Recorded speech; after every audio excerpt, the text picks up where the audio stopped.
Before I dive in, kindly hit the subscribe button. My future son-in-law kept asking about the property line. Not once, not twice, but every single time he visited our ranch in Colorado.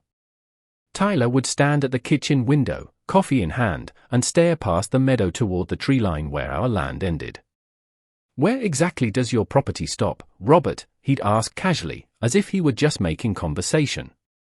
The first time, I dismissed it as simple curiosity.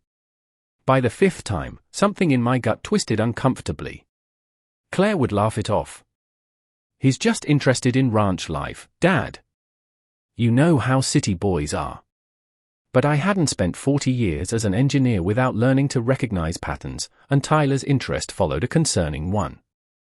I met Tyler 6 months earlier when Claire brought him home for Thanksgiving. 33, well-groomed, and working as an investment advisor in Denver. He said all the right things, complimented my cooking, asked thoughtful questions about ranch life. Perhaps too perfect. My wife Linda had passed 3 years ago. Cancer took her quickly, leaving me alone on our 200-acre property. We'd purchased this land 3 decades ago for practically nothing. Now, with Denver expanding outward, developers constantly circled with generous offers. But I couldn't sell Linda's dream. Claire understood that.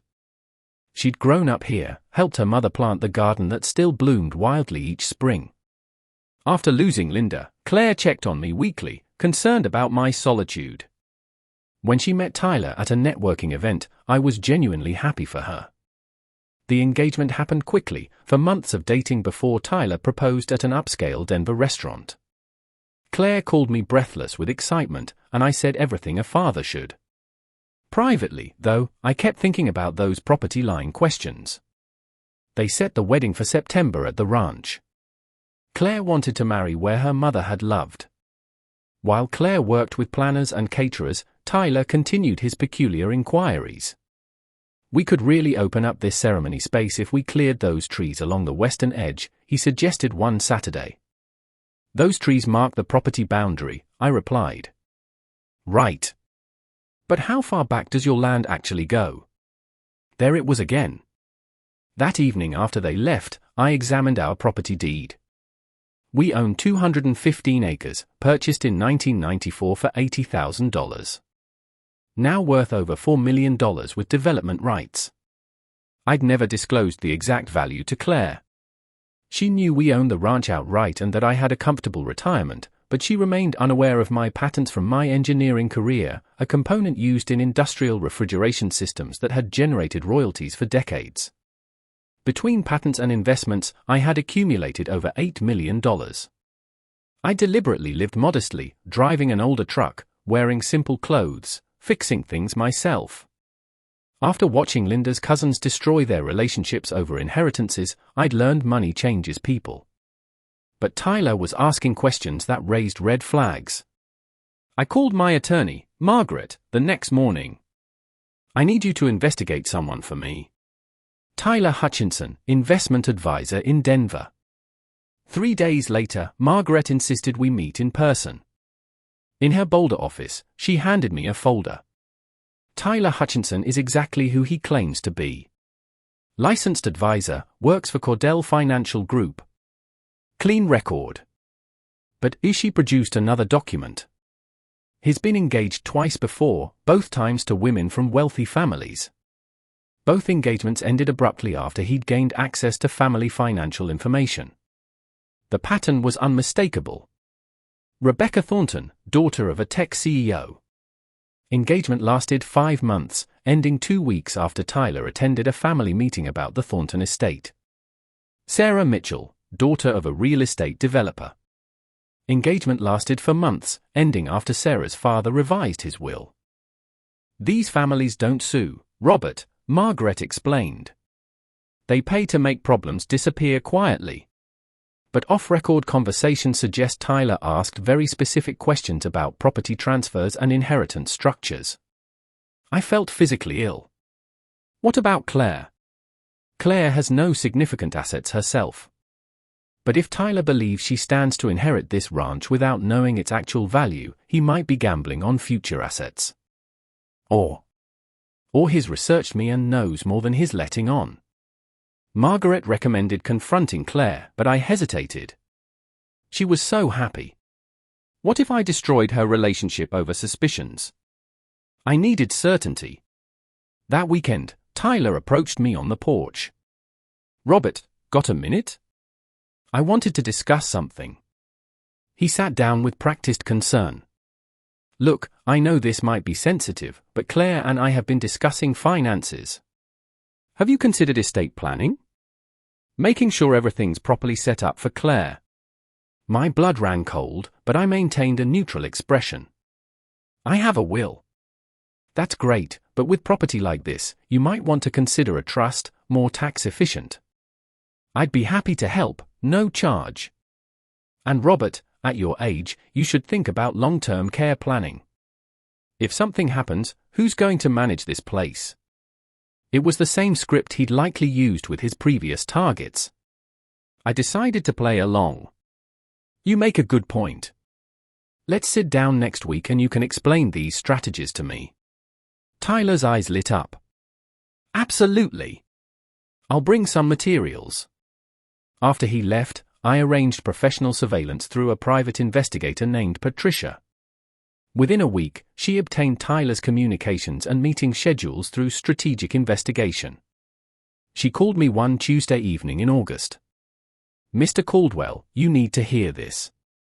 She'd placed a recording device in Tyler's car during a routine service appointment. I listened alone in my study. "Tyler, yeah, I'm at the ranch again playing the beautiful son-in-law. This old man has no idea." Another voice, "Marcus, you sure about the value?" "Tyler, I've checked county records 3 times. 215 acres bought in '94 for peanuts. With Denver development reaching this far, we're talking minimum for $1 million. The old man's got to be loaded. No debt, retired for years. Probably sitting on a couple million in investments. The daughter has no clue." "Marcus, so what's the play?" "Tyler, I marry Claire in September.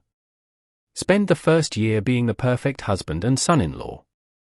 Get him to trust me. Maybe get financial power of attorney. Old guy lives alone, who knows what could happen? A fall, an accident, cognitive decline. Before you know it, he's in a care facility, I'm managing his affairs, and Claire inherits everything. We'll be divorced before she figures it out, and I'll take my half." My hand shook with rage, but anger wouldn't help Claire. I needed strategy. Margaret, Patricia, and I held an emergency meeting. "I need him to incriminate himself with witnesses," I insisted. "At the wedding. I want Claire to hear it herself and understand what kind of person she's marrying." For 2 weeks, we prepared. Patricia installed cameras around the property. Margaret prepared protective legal documents. I played the trusting future father-in-law, meeting with Tyler to discuss estate planning. He arrived with forms. "This power of attorney will let me help manage things if needed. And this updates your will to establish a trust with Claire as beneficiary, but with me as trustee." I pretended to consider the documents. "Tyler, you're right that this place is becoming too much for me. But I'm curious, why do you keep asking about property boundaries?" He answered smoothly. "Just thinking long term. If Claire inherits, we might sell some parcels. No point holding land we won't use." "We?" "Well, Claire and I. As her husband, I'd want to help her make smart financial decisions." I smiled. "Of course. Family helps family." The week before the wedding, Claire noticed my distraction. "Dad, are you okay?" "Just thinking about your mother, wishing she could be here." She hugged me. "I know. I miss her too, but she'd be happy. Tyler's wonderful." I wanted to tell her everything but couldn't. She needed to hear it herself. The wedding day arrived with perfect September weather, sunshine, golden aspen leaves, mountains sharp against the blue sky. Guests filled chairs on the lawn. The ceremony began with the efficient speech about love and commitment. Then, during the vows, just as Tyler was about to say, "I do," Claire's hand moved to her bouquet. She pulled out a folded paper and handed it to me, her eyes full of tears. I opened it. 3 words in her handwriting: "Dad, help me." Everything stopped. Claire was staring at Tyler, her face pale with fear. I stood. "Stop the ceremony." The crowd murmured. Tyler turned. "Robert, what?" "Claire," I kept my voice calm. "What's wrong?" She took a shaky breath. "I heard him last night. I went to surprise him at his hotel and overheard him talking to Marcus about how he planned to make sure my dad had an accident after we married. He said once he had power of attorney, it would be easy. He called me stupid and said I wouldn't figure anything out until he'd taken everything." The crowd erupted. Tyler grabbed Claire's arm. "You're hysterical. This is wedding nerves." I moved forward, but the county sheriff and deputy, friends I'd invited, already had Tyler's arms behind his back. "Tyler Hutchinson, you're being detained regarding conspiracy to commit fraud and potential conspiracy to commit violence." Marcus tried escaping but didn't make it past Patricia, who tackled him by the cars. The aftermath was chaotic, guests giving statements, Tyler threatening lawsuits, Claire sobbing in my arms. Margaret presented all our evidence to authorities before they took Tyler and Marcus away.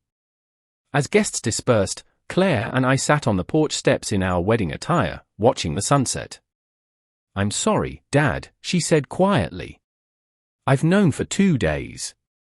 I heard them talking and froze. I didn't want it to be real. "Why wait until the last moment?" I asked. I was scared. What if I was wrong? But standing there about to say "I do," I realized I couldn't marry someone I didn't trust. I put my arm around her. I suspected for months. I had him investigated and recorded, planning the whole scheme. I was going to expose him today even without your note. "Why didn't you tell me?" "Because you wouldn't have believed me. You needed to discover it yourself." She leaned against my shoulder. "I feel so stupid." "You're not stupid. You believe the best in people. Tyler is a professional con artist who's fooled families before." We sat silently before Claire asked, "Dad, how rich are you?" I laughed. "This ranch is worth about $4 million now. With my patents and investments, total assets around $8 million. Her jaw dropped. $8 million? And you drive that old truck and wear Walmart clothes. Money doesn't define us, Claire. Your mother and I grew up poor and saw how wealth could poison relationships. We chose to live modestly and not make money our identity. Your inheritance is already in a trust that activates when I die, structured so no spouse can touch it without your explicit consent." 3 months later, Tyler and Marcus faced multiple charges. Tyler accepted a plea deal, 5 years probation, full restitution of our investigation costs, and a permanent ban from financial services. Claire moved back to the ranch temporarily, healing through therapy and gradually rebuilding her life. She eventually started dating again, more carefully, sadder but wiser. I remain here, still driving my old truck and wearing flannel, but I've expanded Linda's garden with new roses and added a stone bench bearing her name. Sometimes Claire and I sit there watching the sunset as I share stories about her mother, the woman who believed in buying land instead of luxury cars, planting gardens instead of showcasing jewelry, building a life instead of maintaining an image. "Dad," Claire asked one evening, "do you regret not being open about the money? If I'd known, maybe I would have been suspicious of Tyler from the start." "Maybe. Or maybe you'd have attracted more Tylers, wondering if everyone was after your inheritance. This way, you got to be yourself and make your own choices. And when things went wrong, you had the strength to ask for help. That's worth more than any money." She leaned against me. "I love you, Dad." "I love you too, sweetheart." The sun disappeared behind the mountains, painting the sky in orange and purple hues. Linda's garden bloomed wild and beautiful. Money can't buy moments like this, but it provides the security to enjoy them without fear. That's the true value of wealth, not what it displays, but what it protects. And I'd protect my daughter with every dollar for as long as I lived. Thank you, family, for following me on this journey. Kindly subscribe and leave your thoughts and comments below.